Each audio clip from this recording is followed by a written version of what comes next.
Chat Sports coming at you here with some breaking news around the Las Vegas Raiders and the Seattle Seahawks. Mitchell Renz, NFL Daily, ready to break everything down for y'all. The Las Vegas Raiders are trading offensive guard Gabe Jackson to the Seattle Seahawks for a 5th-round pick. The Raiders, they obviously get something in exchange for Jackson, who they planned on actually moving on from and cutting about 2 weeks ago. The Seahawks, they actually get, well, an offensive guard that's going to make Russell Wilson very happy. The Raiders end up saving $9.6 million for this move, which is obviously something that they wanted to do. They've been trying to clear cap space for quite some time now, and the fact that they were able to bring back somebody like Richie Incognito, were able to bring back somebody like Denzel Good, it makes this trade a little bit easier. For Russell Wilson, he definitely has no doubt a big smile on his face, because the one thing that he's been the most upset about is the fact that he needs more offensive line help, and that's exactly what he's going to be able to get here from Jackson, who, sure, he's 31 years old, but played in over 1,000 snaps last year and has been, realistically, one of the most consistent offensive guards in the National Football League since he was drafted in 2014. So if you're Wilson, you're like, okay, I'm on pace right now to be sacked more than any NFL quarterback in the history of the National Football League. So in return, I get a pretty solid offensive veteran here. So right now, we're going to look at the trade graphic, which is basically the details of this deal. The Seahawks, they get Jackson. The Raiders, they get a 5th-round pick. So this is actually a pretty good deal, I would say, for both sides of this. The Seahawks definitely have a lot of needs and have a lot of help here, and that's exactly what they get. The Raiders, you're pretty stoked to be able to go out and get a 5th-round pick for a player who you really had all these intentions of being able to move on from him. It's kind of funny because earlier on today, it was like, okay, Gabe Jackson, he's going to get released. Rodney Hudson, okay, he's going to get released. Well, the Raiders were able to figure out a way where they can get a 3rd-round pick for Rodney Hudson, and now they're also getting a 5th-round pick for Gabe Jackson. So what I want everyone to do that comes across this video here is to go down in the comments section and let me know who won this trade. If you think it's the Raiders, I want you to type Raiders in the comments and be an overachiever. Let me know why. If you're sitting here telling me, okay, it's the Seattle Seahawks, seriously, go down, type Seahawks, and tell me why. So the Seahawks, they get Gabe Jackson. The Raiders, they get a 5th-round pick. For me, I'm actually going to say that both sides, they end up winning this deal. The Raiders were able to get a 5th-round pick because anytime that you can save $9.6 million, that's a thumbs up, right? But if you can also get a 5th-round pick in return, that's even more of a thumbs up. And for the Raiders, you're really trying to just continue to build and fill as many holes as you possibly can, whether it's on offense, whether it's on defense, and that's what you did. For Seattle, your biggest glaring need realistically was really trying to maybe keep Russell Wilson on your football team, but also trying to be able to keep him happy and trying to be able to keep him upright. And the versatility that Gabe Jackson gives Seattle is definitely one of the biggest reasons why I think that they ended up pulling the trigger on this deal. So for some of you wondering, like, wait a minute, didn't the Raiders release Gabe Jackson 2 weeks ago? Technically, yes, they asked Gabe to take a contract restructure. He simply said no, he wasn't going to do it, so all the reports were, okay, the Raiders were going to release him. But my cap's off to the Raiders here, where they were able to hold on to Jackson for 2 weeks and find out and be patient until they were ultimately able to get a deal here, until they were able to pull the trigger and they got one done. So this is why you subscribe to Chat Sports. Non-stop updates all off season long. We were live earlier on Chat Sports YouTube channel for like 3 hours. Then we did some other shows here breaking it down. Like, we've been making videos since literally 7 a.m. this morning. You won't find another channel out there trying to keep you guys as up to date as humanly possible on all things going on in the NFL.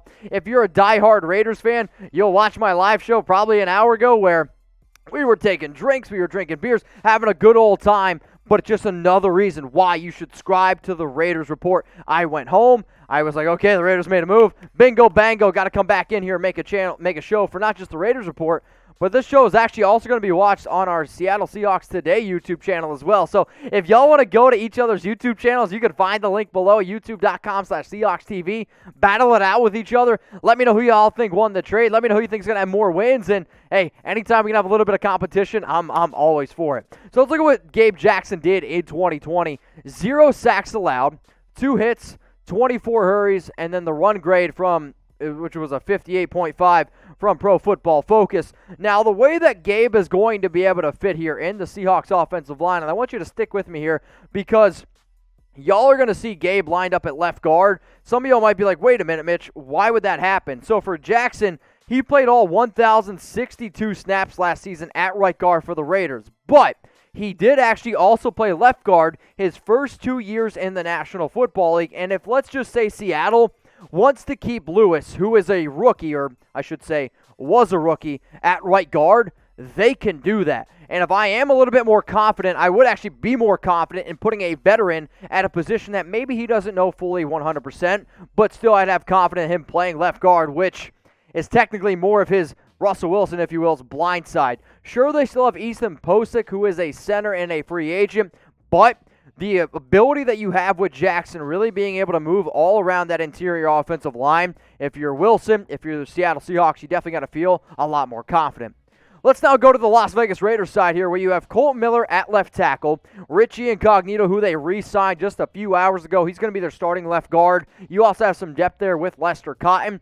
Andre James is the lone center now since they decided to trade Rodney Hudson for a third-round pick to the Arizona Cardinals. At right guard, you have John Simpson, the second-year player out of Clemson, who the Raiders drafted in the 4th round, 109 overall. And you know what? I'm just going to throw Denzel Good at right tackle for the simple use of, well, Sam Young was slotted in there to be a free agent. So you could play Denzel Good, honestly, at right guard, at left guard, at right tackle. When Trent Brown went down last season, he did actually, in fact, play some right guard. One of the reasons why John Gruden and Derek Carr, in fact, called Denzel Good the MVP of the Raiders last season was because he was able to fill in multiple spots here. So I just showed you the Seattle Seahawks offensive line. I just showed you the Las Vegas Raiders offensive line.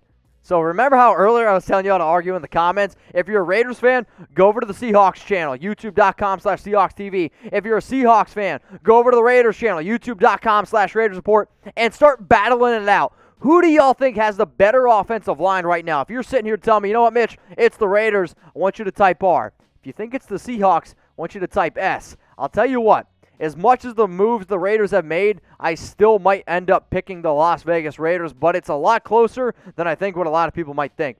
So again, the reason why we're back here, the reason why we're breaking everything down is because Gabe Jackson was traded to the Seattle Seahawks for a 5th-round pick. The Raiders, I actually think a lot of fans will be pretty happy about this move because if you plan on moving on from a guy, and if you're going to at least save $9.6 million, and then you can also get a draft pick in return, you got to be feeling pretty happy about that. Also, the Raiders actually lost a 6th-round pick earlier this year due to COVID violation, so you picked up an extra 3rd, you pick up an extra 5th in just the last few hours. You got to definitely feel pretty happy about it. So I'm going to show you this trade graphic one more time here. The Seahawks, they get Gabe Jackson. The Las Vegas Raiders, they get an extra draft pick, 2021 5th-round pick, which now means the Raiders have a 1st round, a 2nd round, 2/3, a 4th, 2/5, no 6th, and a 7th. Actually, I think they just traded away their 7th-round pick. So that's what the Raiders end up having. They have a lot of draft picks. The Seahawks also have some picks to be able to work with here, but Russell Wilson's happy. Raider Nation should be a little bit happy, so I'm curious what y'all have to say about this. So Gabe Jackson, he just got traded. The Raiders traded Rodney Hudson. Man, there's always trades happening literally every single day, and I can't wait to be able to break it all down for y'all. But look into your crystal ball here, because I'm about to leave. I'm about to go grab some dinner. I might even have a few drinks with you. I'm just being transparent with y'all. Who will be the next player traded? For those of you who can't hear Sam in my ear, says, you've had plenty of drinks today. You know what? I have. But it's been an amazing St. Patrick's Day. It's been a fun time here at Chat Sports with Free Agency. And if you haven't already subscribed, make sure you click that big red button and make sure you turn on those freaking notifications. That way you don't miss a Gabe Jackson trade at 8:30 p.m. Central Time or 6:30, wherever the hell you are. I don't care. Who will be the next player traded? Go down in the comments section and let me know.